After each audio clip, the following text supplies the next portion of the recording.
Hey guys, it's Libby, and today I'm coming at you with my wrap-up for February and March. I did film a wrap-up for February, but when I went to edit it, there was like a smudge across the camera lens, and I was like, I could put this up, but it's not good. And also in February, I spent most of my time just reading one book. So there wasn't that much to say, and I didn't really need to do a TBR for March because I'm just doing BookTube SFF stuff and I'd already done a video about that. So you're going to be getting February wrap-up, March wrap-up, and April TBR all in one video. So in February and March, I read, I have to check, 2 novels, 1 graphic novel, 1 play, 1 collection of short stories, and 1 audiobook. The first thing that took most of my time was The Crimson Petal and the White by Michel Faber. It's 900 pages long, no biggie. I did film a whole review on this, so if you want more information, go check that out. But the précis is Victorian London, prostitution, social climbing, molto mi piace. And I also read The Apple by Michel Faber, which is a collection of companion short stories. Those two both got 5 out of 5 stars. Then I read A Midsummer Night's Dream by William Shakespeare. I actually saw a production of this at the Folger in Washington, D.C., and then I had to go read it because I haven't quite memorized it yet. And also the production I saw took a lot of liberties with the text, and by that I mean added a massive prologue and a massive epilogue, which I didn't love, so I needed to go read the real thing. A Midsummer Night's Dream, probably Shakespeare's most popular comedy. I think it's fine. I would really like to see a production that is actually set in ancient Greece where, you know, this is in theory happening, but you can't always get what you want. This is a play about 4 young lovers and the complicated love parallelogram that they are in, which is made more complicated by magical fairies, and also a dude gets turned into a donkey and the fairy queen falls in love with him. I actually think it's a dystopia because the world is being made horrible by the argument between the fairy king and the fairy queen. And the jokes are pretty good. Not Shakespeare's best, but there's some good stuff in there. I really don't like at the end how, spoilers, but it's Shakespeare, Demetrius is not actually in love with Helena at the end. It's still just fairy magic. I want him to fall back in love with her for real. Come on, Shakespeare. I give Midsummer Night's Dream like a 3.5 out of 5.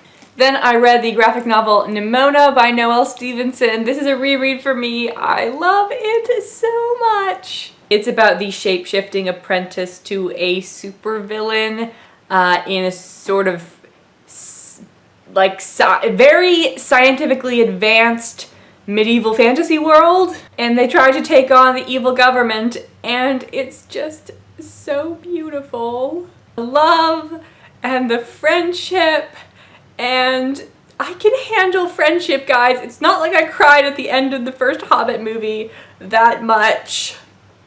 So good. This is just amazing. 5 out of 5 stars, you have to read it. And on the other end of the spectrum, Darker Shade of Magic by V.E. Schwab. I read both this and Nimona for the BookTube SFF Awards. This I rated 2 out of 5 stars. If you want to get 13 minutes of me complaining about this book, that is available to you. I will leave a link in the description. But basically, we have this complex system of 4 different worlds woven together with magic, the perfect setting for a protagonist who is Wonder Bread. Not even toasted Wonder Bread, he's just Wonder Bread.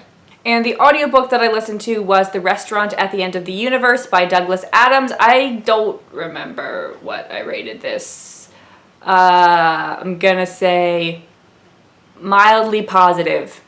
So it's probably 3.5. This is the second book in the Hitchhiker's Guide to the Galaxy series. I listened to the first book earlier, and this was a reread for me. I'd read it before and then I listened to it this time. And the audiobook was actually narrated by Martin Freeman, so he's made his way into this video from all sorts of angles. Normally this is where I would give you a plot synopsis, but like, I don't know what those books are about. random space adventures. It's really not about the plot, it's about the social commentary. And I have started the third book in the series, which is Life, the Universe, and Everything, which A, I'm liking less, and B, life update. My mom is cleaning her house, good for my mom, and she found a bunch of CDs that I had burned, and so she gave them to me, and I was like, I don't use CDs anymore, it's digital age, Mom. But I will take them so that they don't have to be in your house cluttering up your space anymore. And one of them was the 1960s recording that the D'Oyly Carte Opera Company did of Iolanthe by Gilbert and Sullivan. And so I was just driving home, I was like, I'll pop that into the car, and this started a massive Gilbert and Sullivan binge. If you don't know, Gilbert and Sullivan were writing comic operas in the 1870s, 80s, 90s. Pirates of Penzance and HMS Pinafore are probably the most well-known, but Iolanthe is the best. It is agreed upon by all Gilbert and Sullivan connoisseurs. And I actually finally listened to the 4 obscure ones that hardly ever get performed: The Sorcerer, Princess Ida, Utopia Limited, and The Grand Duke.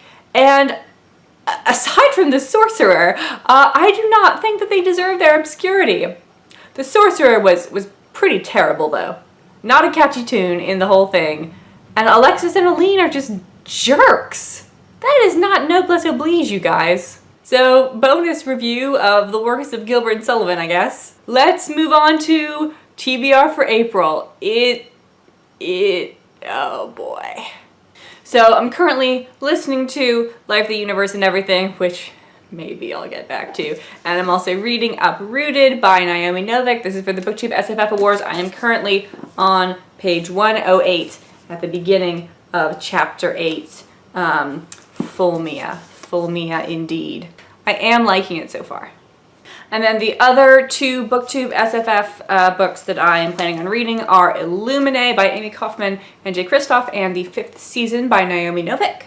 And then at the beginning of the year, I had this brilliant plan to read all of the Discworld series that I haven't gotten to last year, and 5 Daphne du Maurier novels and 5 historical fiction novels set before 1800. I have gotten to none of those despite my epic list making. I made a list! How is it not done?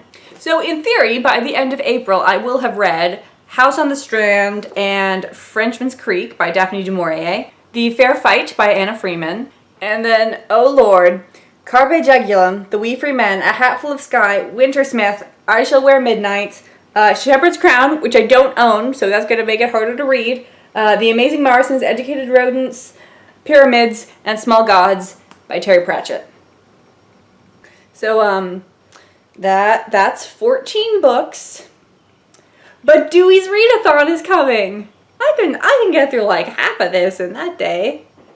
Yes? Yeah, definitely.